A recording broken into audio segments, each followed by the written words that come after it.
You don't. Present. Yeah, right outside of it. Alrighty, and with that, good morning everybody. Welcome back to Linear Algebra. Plan for today. I've got a quiz for you, as promised, on determinants. And then we're going to jump into Standard 11 and start talking about eigen stuff, which is slang for eigenvalues, eigenvectors, eigenbases. I'm sure I can think of another word if I try hard enough. But that's the plan. Office hours. So I can't meet today. I get 11 like I sometimes can because I've got a big Zoom meeting. Monday, for a variety of Thanksgiving reasons, I'm not sure when my office hours will be. I'll have an office hour at 11 Monday morning, I'm pretty sure. Monday afternoon is a big question mark in my mind at this point. Hopefully I'll have an office hour then and Tuesday as well, but we'll see. I need to figure out my plans this weekend so I can tell you for sure. Homework. I'm ahead of the game. I posted Standard 11 problems on Canvas. So I encourage you to check those out after today's class. So, I did a little bit of thinking. Standard 11 is going to be the last standard of the semester. Or at least the last one that I'm going to grade you on. I originally kind of planned to split that up into two standards. I don't think we're really going to have super big amount of time for that, unless we really want to rush a standard 12. And so while there might be a standard 12, I'm not going to test you over it. Just so you all know. So what does that mean grade-wise? It means you get an A in this class and you get 22 masteries. I'm going to send out an email over the weekend with like the exact grade distribution because it's different from what's listed in the syllabus quite a bit. Lots of changes when I put that syllabus together in the course. So I'll send out an email this weekend saying like, hey, here's what grade you need, or here's the mastery total you need to get X grade in the class. But just know the Standard 11 will be the last one, or the last official one at least. Abby. So did you say 22 masters? Yep. So we need 2 on every single standard? Correct. Will we finish Standard 11 by Monday? It's probably going to take us into Monday after the break. Okay. So the plan would probably be then to quiz Wednesday of the last week of class on Standard 11. Okay, so we wouldn't be able to retest from Standard 11 until after Thanksgiving break. Correct. Okay. Do keep in mind, we still have 2 more exams. One last midterm, which is on the final day of classes, the Friday after Thanksgiving. And a final, both of which will have all 11 standards on them and will be an opportunity for you to get masteries on. So, still have opportunities, at least 2 opportunities on every single standard to come. Theoretically, you could have nothing right now in this class. And Joe, if you were to show up for the last 2 exams, you could come out of this class with an A still.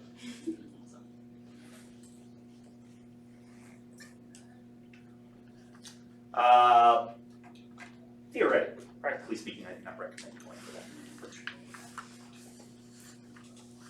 And on the other hand, once I send out the grade distribution, some of you I think are already at like what you would need to be like to get like a C or possibly a B. At any point, you're welcome to stop testing and get the grade that you've earned. Just FYI. Any other questions or comments? What do you call a number that can't sit still?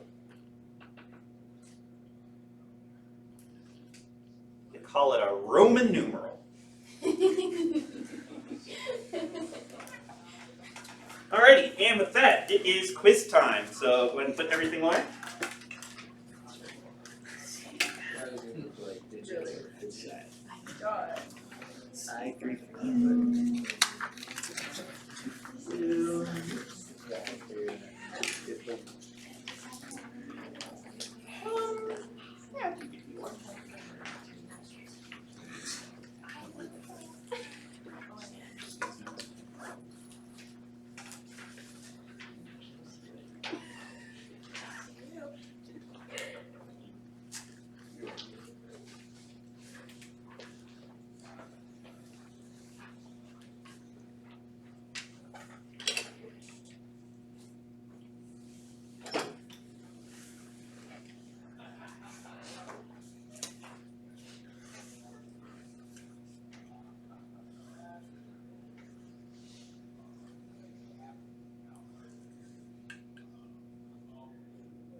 Go ahead and take a few seconds to finish up your thoughts.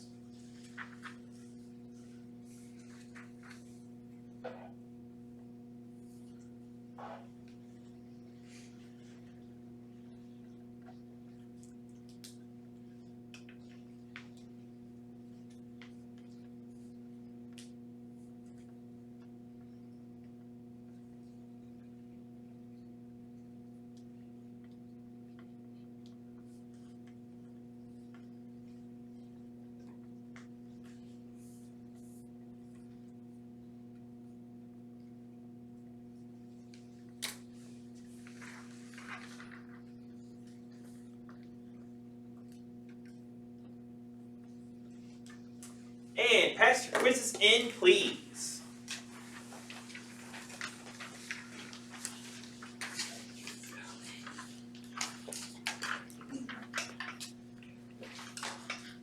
I was going to say thank you. You all out of order then. I won't. Thank you, Ben. Thank you.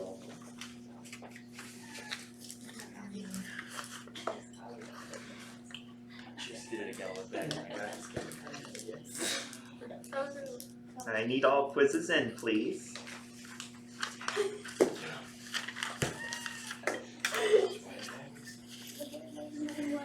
To be fair, that answer is the correct one. Well, it works on the back, I swear. Okay. Goodness gracious. All right. Final standard time. Let's see. 1, 2, 3.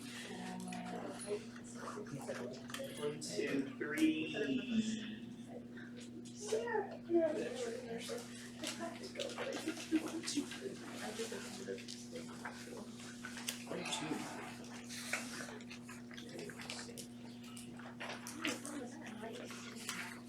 Here you go.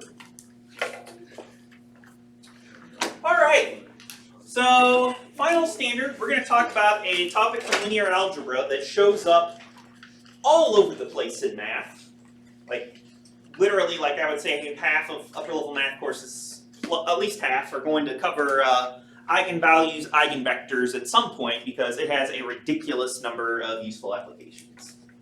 So, what we're going to be doing is, in this standard, we're going to be talking about what are eigenvalues and eigenvectors of a matrix. How do you compute them? What do they tell us sort of geometrically? And then if we have time in the last week of class, we'll talk about what are some of their useful applications outside of just linear algebra for linear algebra's sake. So that you're going to, should have done this while you all were taking the quiz, you're going to take a quick commercial break.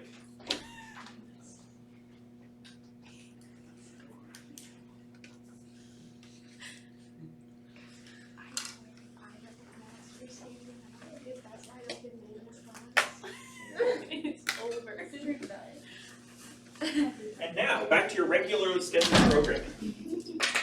So, let's talk about some eigenvalues and eigenvectors. So the idea is given an n by n matrix A. The n by n, I forgot to include in the packet, so please include it manually. Given a square matrix, we're going to say that an eigenvector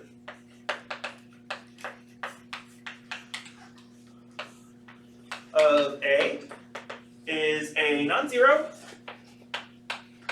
vector V in Rn such that for some scalar lambda, AB is equal to lambda times V. So in other words, it's a vector that if you were to multiply your matrix by that vector, that just produces a scalar multiple of the original vector. And then in this case, we say that the corresponding lambda, the scalar that will cause this to happen, is called an eigenvalue of A.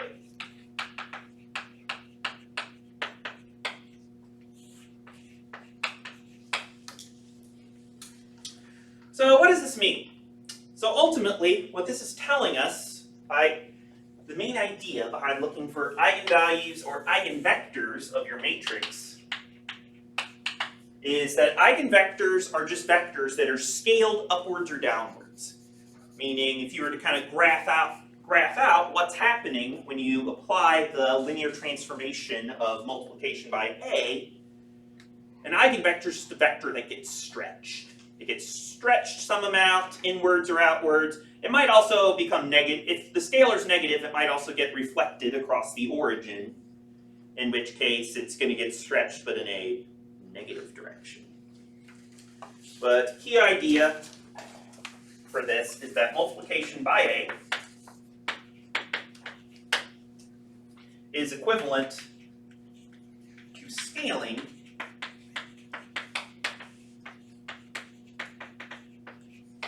by lambda for an eigenvector.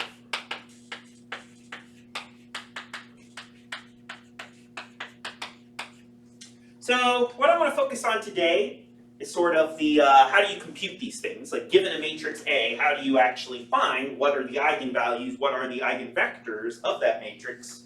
That'll kind of lead us also into Monday's class, and then after Thanksgiving break, we'll focus on what are some properties of eigenvalues and eigenvectors that make them spicy to work with. So let's look at an example. Let's do a few examples. So one for the front page. Let's look at 2002.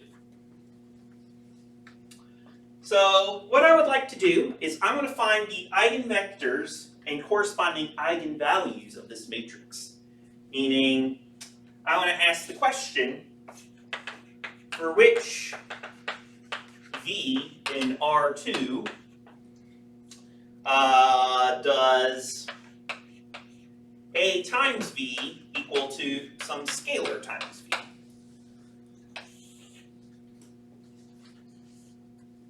So, if we were to multiply some xy in R2 by the matrix 2, 0, 0, 2, what vectors in R2 do you think multiplying by this matrix would just give you a scalar multiple of the original vector?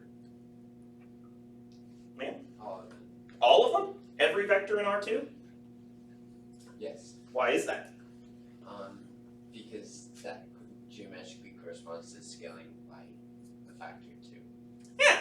So this is literally, if you remember back, you're going to have to remember some standard 4 stuff today with our geometric linear transformations.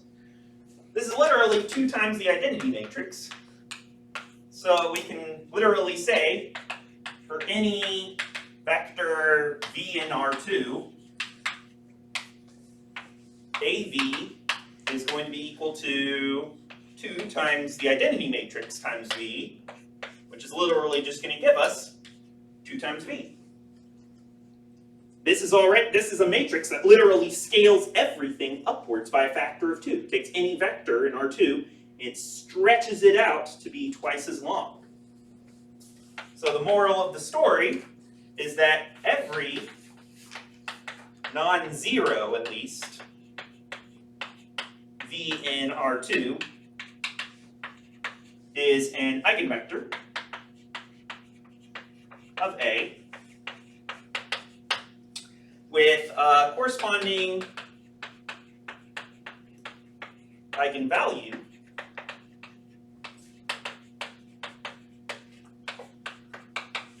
lambda equals 2.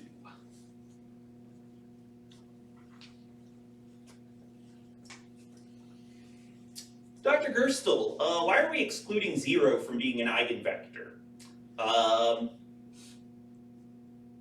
Isn't a times the 0 vector also equal to 2 times the 0 vector technically? We generally don't want to consider the 0 vector to be an eigenvector of your matrix, because if we did, the 0 vector would always be an eigenvector every single time, regardless of your matrix, because a times the 0 vector, doesn't matter what a is, it's always going to give you the 0 vector back. So technically you could say, oh, 0 is an eigenvector because because a times 0 is the same as 3 times the 0 vector. You could also say it's pi over 999 times the 0 vector.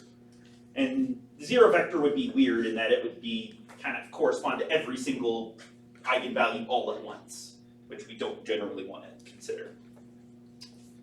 So this matrix, everything's an eigenvector. It's a scaling matrix. It's a scalar multiple of the identity matrix, meaning any vector in R2 you might want to consider. If you multiply that vector by A, you're just going to get back 2 times that original vector. So everything's an eigenvector other than 0 vector.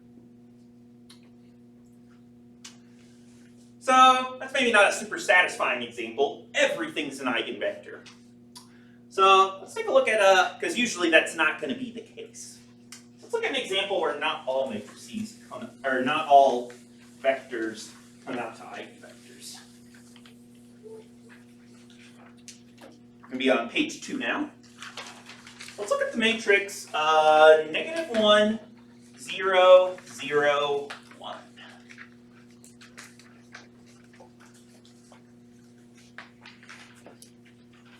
Does anybody remember this matrix from Standard 4? Specifically, does anybody remember geometrically, if we multiply a vector in R2 by this matrix, what happens to that vector?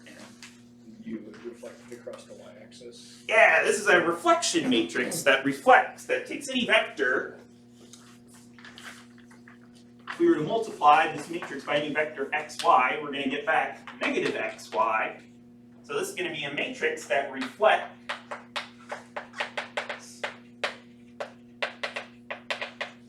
across the y-axis. 2, 5 is going to map to negative 2, 5. A billion 0 is going to map to a negative a billion 0. So with that in mind, I think we have 2 separate ways that we could go about looking for eigenvalues and eigenvectors of this matrix. We could try and think geometrically, or we could look algebraically. Which one do you all want to start with? We'll take both approaches. Geometrically. Okay, no one wants to look at the geometric approach first.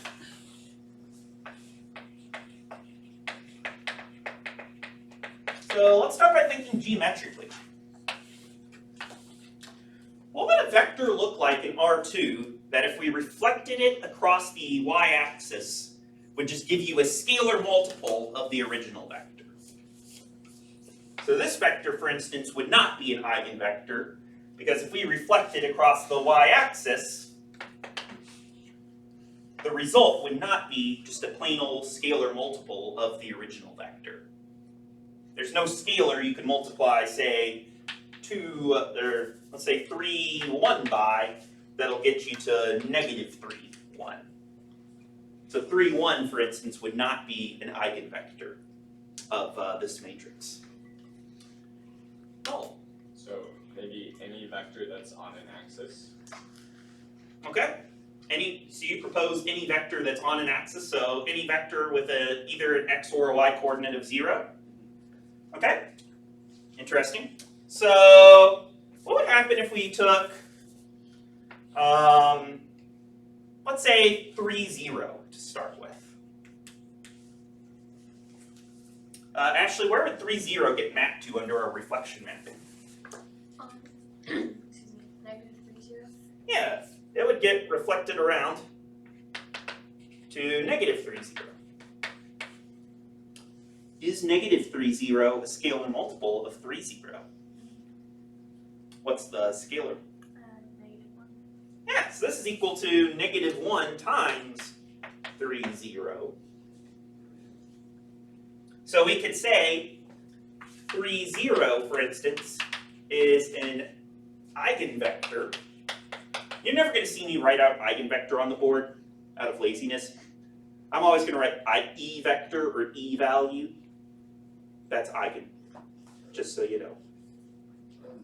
Why are you not allowed to write lambda? What do you mean I'm not allowed to write lambda? I don't know, sometimes I get confused about the words in, like there might not be a nail that I can use in that way. Could you, instead of saying eigenvalue, could you just write lambda? Well, you could. Well, what I'm going to say is that 3, 0 is an eigenvector of A corresponding to the eigenvalue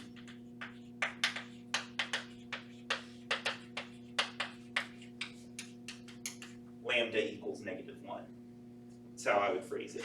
That lambda equals negative 1 does turn out to be an eigenvalue of this matrix.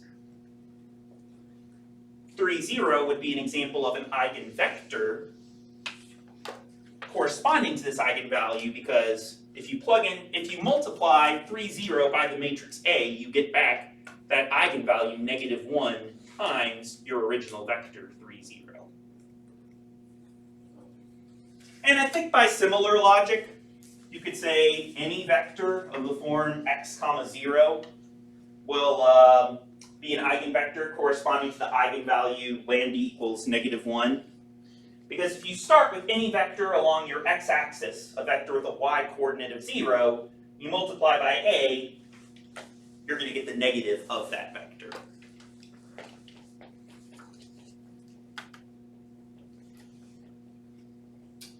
So no, you also propose you think vectors on the y-axis will also be eigenvectors?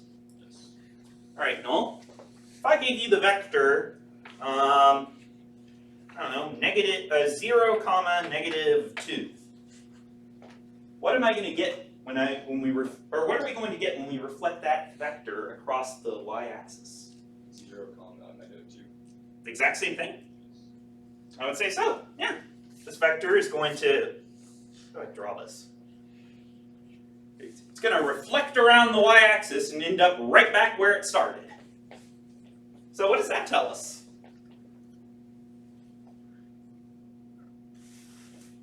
Well, I think it's going to tell us that 0 comma negative 2 is going to be an eigenvector of A corresponding to the eigenvalue. What eigenvalue would that correspond to, Catherine? Yeah, lambda equals positive 1 in this case. Because A times 0, negative 2 is just going to give us 0, negative 2. And there's nothing special about negative 2 here. Any vector, Noel, I think I agree with you, that has an x-coordinate of 0, meaning any vector that already lies on the y-axis is going to reflect to itself, meaning it's going to be an eigenvector of this matrix corresponding to lambda equals positive 1 in this case. So, Noel, you don't think there's going to be any other eigenvalues or eigenvectors other than the ones on the axes?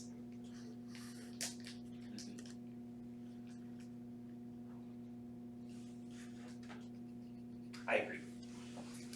Sorry, felt like giving a dramatic pause just to make you all second guess yourselves. So how can we show this algebraically?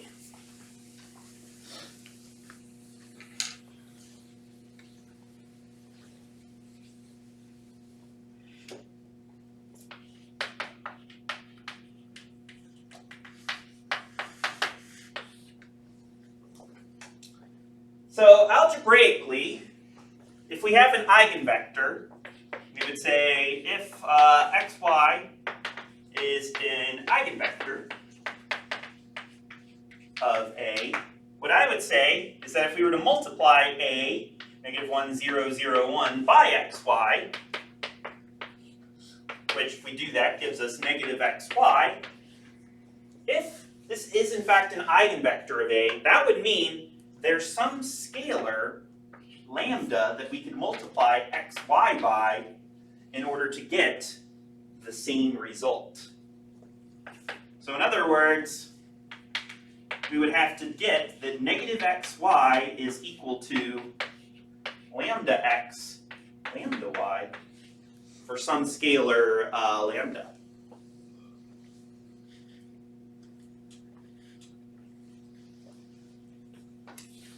So what needs to happen for x? What has to be true about xy for negative xy to be equal to a scalar multiple of the original xy? Well, we would have to have negative x is equal to lambda x, and y is equal to lambda times y. Eleanor, if negative x is equal to lambda x, what does that tell us? Lambda equals -1. Or, Or x is 0. yeah, this tells us that either lambda is negative 1 or x has to be equal to 0. If x is 0, then it doesn't matter what lambda is. You just get negative 0 equals 0. If lambda is negative 1, then it doesn't matter what x is. We just get negative x equals negative x. I already called it. Riley. If we know that y is equal to lambda times y, what does that tell us about y and or lambda? That y has to be 1. Lambda has to be 1, or y is 0. It's the same. We want y to be 1, necessarily. Or yeah.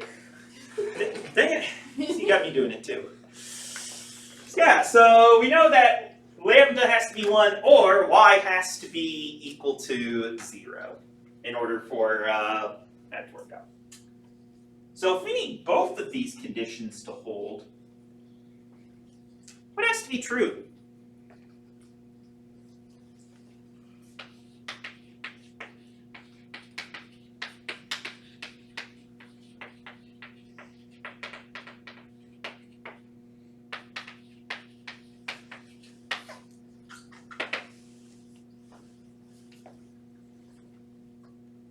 If we want it to be the case that lambda equals negative 1 or x equals 0, and it's also the case that lambda equals 1 or y is equal to 0, what must be done?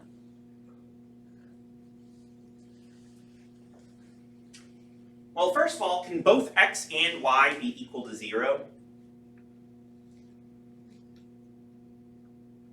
Liam?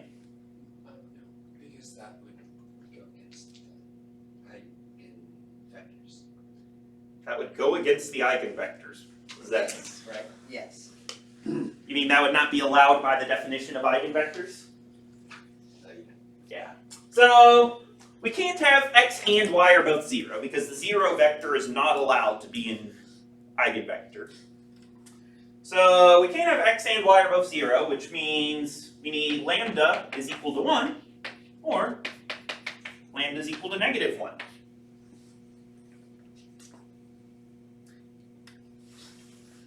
If lambda is equal to 1, well, then lambda can't be negative 1, so that would imply x is equal to 0.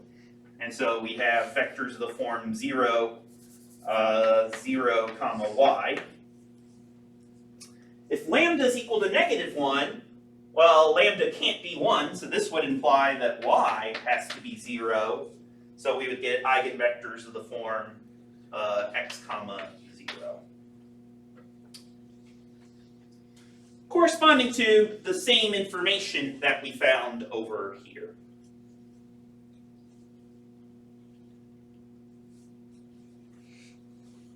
Yes, Henry. So how would you express what we found as, say, like a solution set? I would just say that. Okay. Like any, or maybe I would say something like any vector of the form x comma 0 is an eigenvector of A corresponding to the eigenvalue A equals negative 1. I don't feel like writing that out again on the board, but that's essentially what we just found for the second time. Later on, we're gonna have better ways to say it, such as hint. The set of all eigenvectors corresponding to an eigenvalue, corresponding to a single eigenvalue, is going to give us a subspace. Which means later on we'll be able to say, here is a basis for the set of eigenvectors corresponding to this eigenvalue. Or we could say the eigenspace corresponding to lambda equals 1 is spanned by this set of vectors. But that comes later in the packet. We're not quite there yet. Any questions or comments about this matrix, or how we found its eigenvectors and or eigenvalues? That was kind of a fair bit of work just for a really simple matrix, I gotta say. So let's do another one.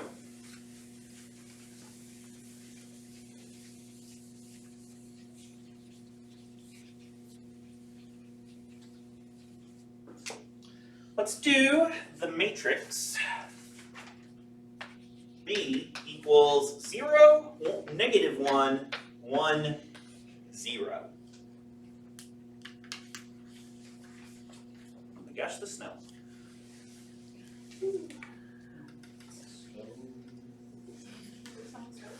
Wow, we gotta talk about this matrix, no laughing matter. Oh good, somebody picked up on that. So, does anybody recognize this matrix from Standard 4?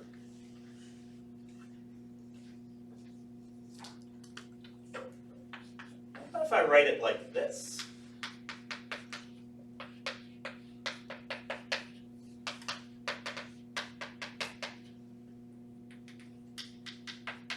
Does anybody recognize that matrix from Standard 4? Henry? Is that a 90-degree rotation? It is indeed 90 degree. It's a pi over 2 radian rotation. Counterclockwise or clockwise? Good question. I know, I'm proud of it. Counterclockwise? Counterclockwise? Yeah, it's counterclockwise. If it was clockwise, the negative would be down here. So this is equal to a pi over 2 radian counterclockwise rotation matrix.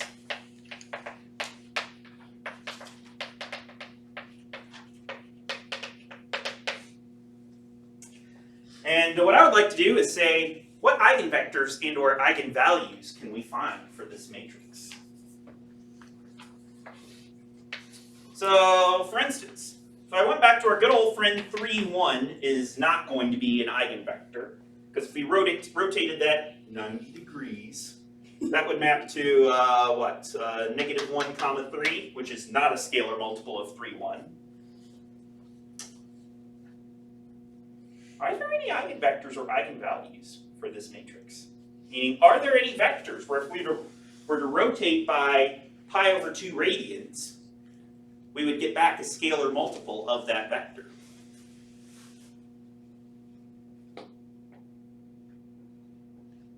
Just anywhere that started on a axis, because then you'd end on an axis. Okay, so if we started on, say, the x-axis, let's say we started at 1, 0. If we rotated that counterclockwise, pi over 2 radians, that would go to 0, 1. Is 0, 1 a scalar multiple of 1, 0? Maybe not. Maybe not. Don't think so. Mainly because no matter what scalar you multiply this by, you're still going to get something whose second coordinate is 0. So don't think we can just say vectors on the axes this time. And similarly, if we tried to rotate something on the y-axis, pi over 2 radians, to like say -1, 0, we'll run into the same issue where any scalar multiple of 0 will give us 0 and not something on that. So Eleanor, are there any vectors in R2 that if we rotated them counterclockwise by pi over 2 radians, we'll get a scalar multiple of that vector? No, unless you have the 0 vector. I was hoping I could get you to say no and then you say it correct. Yeah. So technically, there is one vector in R2 that we can rotate by pi over 2 radians and get a scalar multiple, and that is the 0 vector. Which if you rotate the 0 vector pi over 2 radians, you're going to get back the 0 vector. But 0 vector doesn't count as an eigenvector, so we can say no non-zero v in R2 will map to a scalar multiple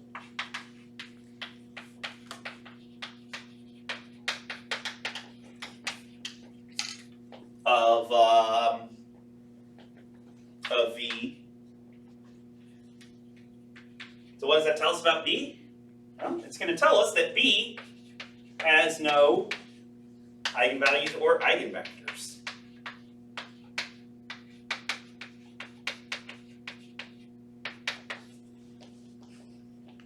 Because there is no non-zero vector in R2 that we could, that rotating counterclockwise by pi over 2 radians will map to a scalar multiple of that vector.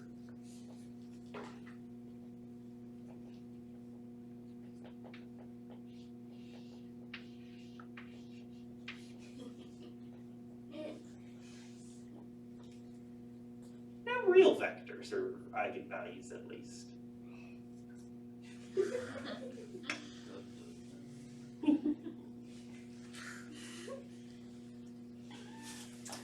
We'll come back to, don't worry, we're going to come back to that one.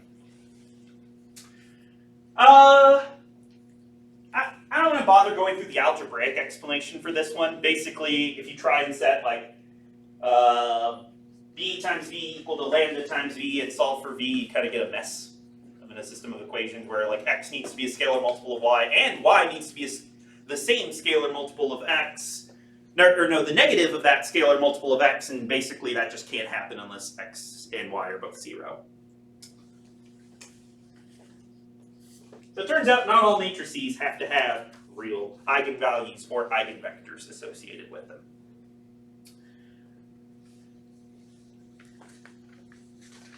Alright, here's a question. What if we wanted to find all eigenvectors of the matrix 1, 2, 3, 4, 5, 6, 7, 8, 9. Geometrically, what vectors in R3 are going to be, if we multiply, what vectors in R3 that if we multiply by this matrix would give us a scalar multiple of the original vectors back?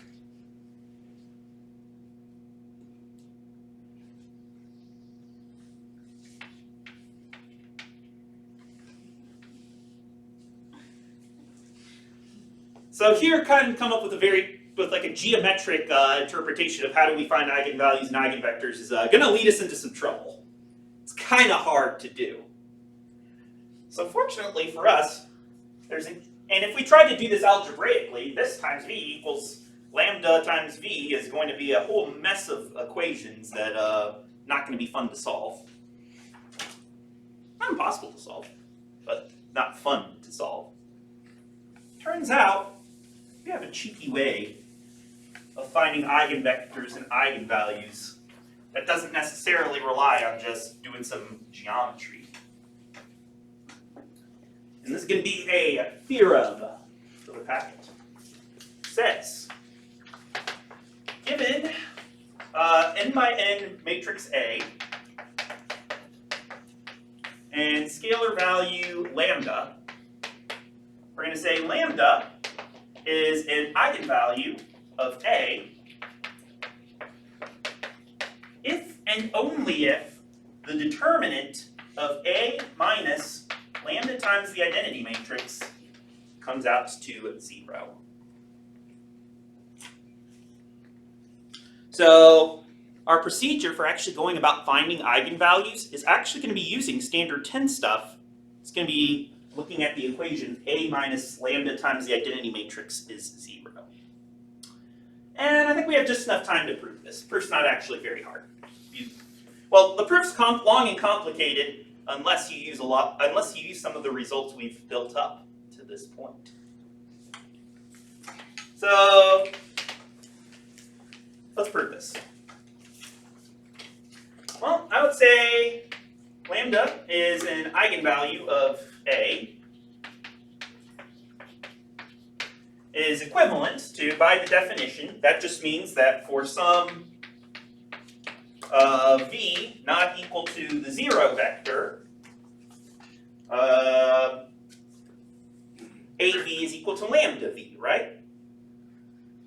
Well, AV equal to lambda v is the same as saying if we take AV minus lambda v, we get back the 0 vector.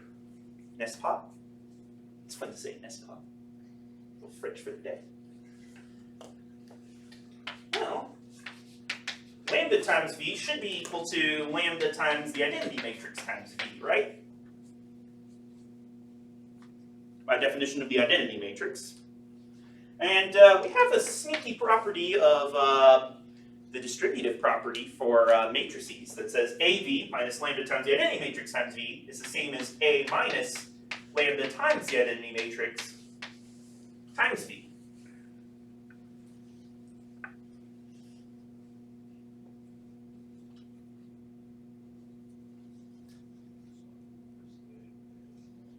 Abby, you doing okay? You're making a face back there. I'm following. Cool.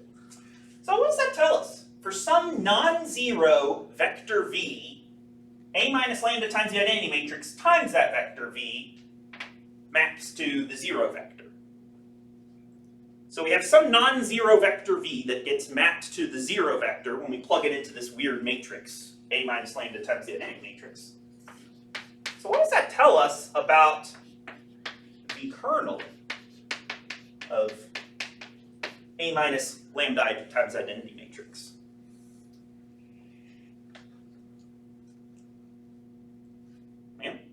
Non-zero. Yeah, it's non-zero. We found a non-zero vector v that if you plug into, that if you multiply by A minus lambda times identity matrix will get mapped to the 0 vector. Therefore, the kernel of this matrix, the set of all things that this matrix will map to the 0 vector, is non-trivial. It's not just the 0 vector. There's more to the kernel than that. And here we're going to use some stuff we talked about in previous standards. Turns out we know something about matrices that have non-trivial kernels. Specifically, if A minus lambda times the identity matrix has a non-trivial kernel, only one type of matrix has a non-trivial kernel, and that is a non-invertible matrix. We proved that back in standard 5, I think.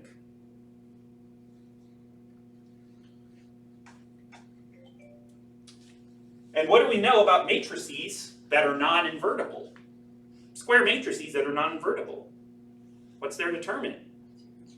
We just proved that the other day. That tells us that the determinant of this thing is 0. And that's our proof.